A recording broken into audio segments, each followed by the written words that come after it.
Oke, kabajamtoota dhaggeeffattoota kiyya Jaggaara Muhammadin jedhama. Jalqaba irratti viidiyoo kiyya kana warra isinitti tole yuutuubii kiyya sabiskiraayib, viidiyoo laayik gochuun dagatina. Warree waayifaa saffisa duraadha warreen waayifaan isaanii saffisa hin qabne xiqqisho isinitti argisiisa. Na hordofaa isiniin jedha.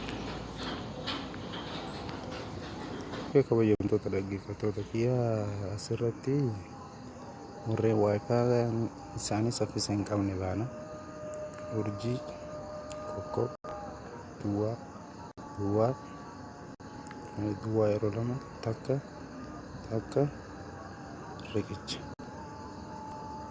as nu fida gubbaarra onnoo gubbaa gaaraa san tuqaa sadii san kana ni tuytu jalarra waayifii jedha isan tuytu kana isinii fida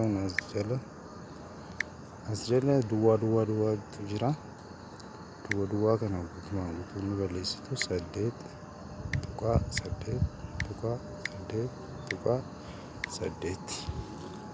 guutee raayit irra jettu san booda isa kana yeroo takka akkana tuytu khalaas waayifaan kee fixinanni akka ajaa'ibaati.